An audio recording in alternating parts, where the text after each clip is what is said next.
대장동 개발 특혜 의혹의 핵심 인물인 화천대유 대주주 김만배 씨의 구속 여부가 이르면 오늘 밤 정해집니다. 오늘 오전 열리는 영장실질심사의 쟁점은 무엇일지 양소연 기자가 전해드립니다.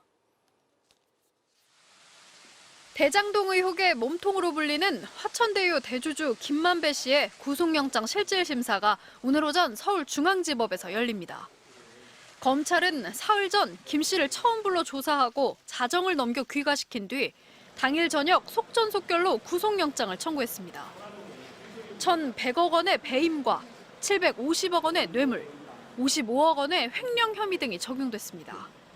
대장동 사업 주주협약서 등에서 초과이익 환수 조항을 없애 공사에 피해를 줬다는 배임 혐의의 경우 앞서 구속된 유동규 전 성남도시개발공사 본부장과 공범 관계로 묶였습니다. 검찰은 곽상도 의원 아들에게 퇴직금 등의 명목으로 지급된 50억 원도 뇌물로 판단했습니다. 김만배 씨 측은 검찰이 충분한 조사 없이 영장을 청구했다며 반발하고 있습니다. 특히 검찰이 정영학 녹취록을 토대로 혐의를 구성했다며 이 녹취록의 신빙성 문제를 집중 제기할 것으로 예상됩니다. 김 씨의 구속 여부는 오늘 밤이나 내일 새벽쯤 나올 것으로 보입니다.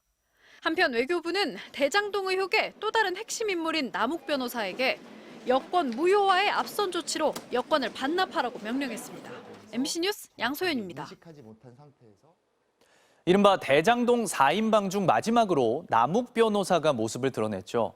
그런데 이 4명의 주장이 엇갈리거나 서로를 겨누게 됐습니다. 이들의 발언을 조국현 기자가 정리했습니다.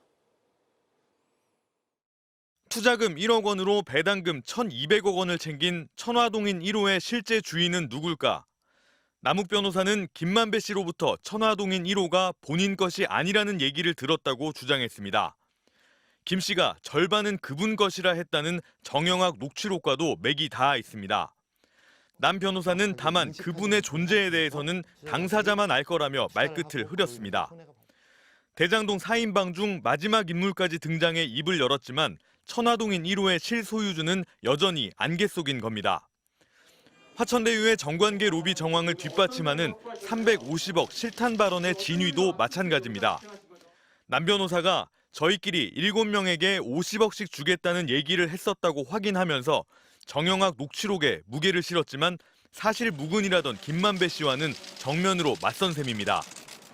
성남도시개발공사가 민간업자들에게 특혜를 줬다는 의혹에선 유동규 전 본부장과 각을 세웠습니다. 남 변호사는 최종적으로 사업을 결정한 건 유 전 본부장으로 이해하고 있다고 했는데 구속 직전 유 전 본부장은 공공수익을 높이려 최선을 다했을 뿐 대장동 개발사업 설계자라는 의혹은 터무니없다고 강조한 바 있습니다. 해외에 머물다 침묵을 깬 남 변호사는 10여 년 전부터 대장동 사업에서 손발을 맞췄던 정영학 회계사와 여전히 한 배를 탄 걸로 보입니다. 일부 질문에는 기억이 나지 않지만 녹취록에 있으니 맞을 것이라며 정 씨에 대한 믿음을 드러내기도 했습니다. 김만배 씨와 유 전 본부장에게 모든 책임을 넘기려는 의도로 해석될 수 있는 대목입니다. 두 사람에게는 다소 감정적인 태도까지 보였습니다. 김 씨에 대해선 돈 문제만 나오면 하루에도 몇 번씩 입장을 바꾸는 등 신뢰할 수 없었다고 했고 유 전 본부장은 정 회계사와 자신의 따귀를 때린 사람으로 기억했습니다. 남 변호사가 귀국 의사를 밝힌 만큼 이들 4인방 간의 연쇄 대질 신문에도 관심이 높아지고 있습니다. MBC 뉴스 조국현입니다. 여야의 대선 레이스 소식입니다. 더불어민주당 이낙연 전 대표가 경선 결과에 승복했습니다. 이재명 후보도 즉각 화답하고 나서 민주당은 경선 종료 사흘 만에 내홍을 수습하게 됐습니다. 최경재 기자입니다. 사흘째 칩거를 이어가던 이낙연 전 대표가 SNS에 글을 올려 패배를 인정했습니다. 경선 결과를 수용한다며 경선에서 승리한 이재명 후보께 축하드린다고 밝혔습니다. 이어 정권을 재창출하기 위해 할 수 있는 일을 숙고하고 작은 힘이나마 보태겠다면서 당원들을 향해서도 서로 배려하고 존중해달라, 누구도 모멸하거나 배척해선 안 된다고 호소했습니다. 이재명 후보도 즉각 화답했습니다. 대의를 위한 결단에 깊이 감사드린다며 이낙연 후보는 민주당과 대한민국의 발전에 헌신한 우리 당의 자랑이라고 치켜세웠습니다. 앞서 민주당 당무위원회에서는 중도 사퇴한 후보의 득표는 무효 처리한다는 당 선관위의 해석을 그대로 인정했습니다. 이낙연 전 대표 측의 이의 제기를 수용하지 않기로 최종 결정한 겁니다. 다만 논란이 된 당규는 개정하기로 했습니다. 향후 대선을 향해서 단합해서 가자면 모든 차이점들을 극복하고 이렇게 결정한 것이 옳다라는 취지하에 의결했다. 송영길 대표는 이 전 대표의 결단에 감사하다며 내홍 치유에 전력을 다하겠다고 말했습니다. 잘 수습하도록 최선을 다하겠습니다. 저희 민주당은 저력이 있는 정당이라 하나로 모일 거로 보입니다. 또 그렇게 노력하겠습니다. 다만 이 전 대표의 승복과 별개로 일부 지지자들은 가처분 신청을 준비하는 등 반발하고 있어 완전한 후유증 회복까진 좀 더 시간이 걸릴 전망입니다. MBC 뉴스 최경재입니다. 오늘 코로나19 신규 확진자는 2,000명 안팎으로 예상됩니다. 취재기자를 연결해서 자세한 소식 알아보겠습니다. 신재용 기자. 네. 먼저 신규 확진자 현황부터 살펴보죠. 네, 어젯밤 9시까지 신규 확진자 수는 1,832명으로 집계됐습니다. 그제 같은 시각을 기준으로 따지면 361명이 늘었고 일주일 전에 비해서는 269명 적은 수치입니다. 전국 17개 시도에서 모두 확진자가 나온 가운데 지역별로는 수도권이 1,488명으로 81.2%, 비수도권이 344명으로 18.8%를 차지했습니다. 이런 추세로 볼 때 오늘 0시 기준으로 발표될 신규 확진자 수는 2,000명 안팎을 기록할 것으로 보입니다. 하루 확진자는 지난 7월 7일부터 오늘까지 꼭 100일 연속으로 4자릿수를 기록했습니다. 내일 정부가 마지막 거리두기 조정안을 발표하는데 일부 방역 조치 완화를 검토 중이라고요. 네, 마지막 거리두기 조정안 내일 확정 발표될 예정인데요. 정부는 일상 회복으로 가기 위한 징검다리로 삼겠다며 방역 조치를 일부 완화할 것임을 시사했습니다. 우선 사적 모임의 인원이나 시간 제한 기준을 완화하는 방안이 검토되고 있습니다. 민주당도 완료 접종자에 대해서 식당과 카페 이용 시간을 현행 밤 10시에서 12시로 연장하는 한시적 백신 패스제 도입을 건의했는데요.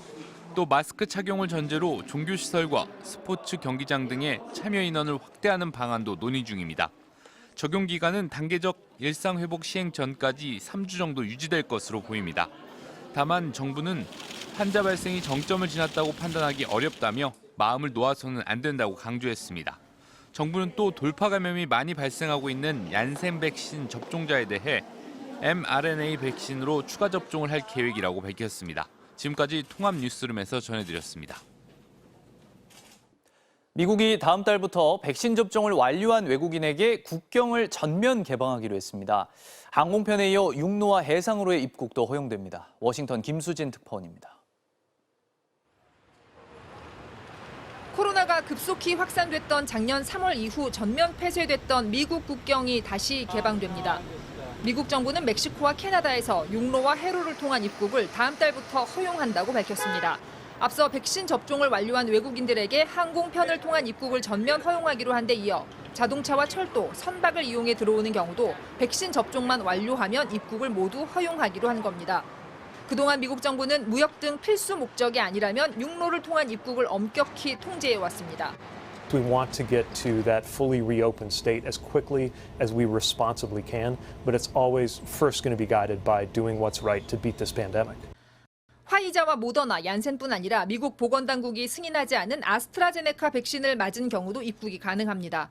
미국 정부는 국경 개방으로 막혔던 인적 교류가 풀리게 되면 미국 북부와 남부 지역의 경제가 다시 활기를 되찾을 것으로 기대하고 있습니다. 백신 접종을 높이고 일상을 회복하겠다는 정책의 일환으로 해석되는데 학교에서의 격리 지침도 완화할 계획입니다. 미국 보건당국은 확진자와 접촉해 감염 가능성이 있는 학생을 더 이상 집에 격리시키지 않고 검사를 받고 학교에 나올 수 있도록 지침을 마련하고 있다고 밝혔습니다. Rather than students quarantining after potential exposure, that they could potentially instead come back to school but test. 10만 명이 넘던 미국의 하루 평균 코로나 확진자는 최근 8만 명대로 줄었습니다. 미국 보건당국은 앞으로 한 달 동안 입원 환자와 사망자도 감소할 것으로 예측했습니다. 워싱턴에서 MBC 뉴스 김수진입니다.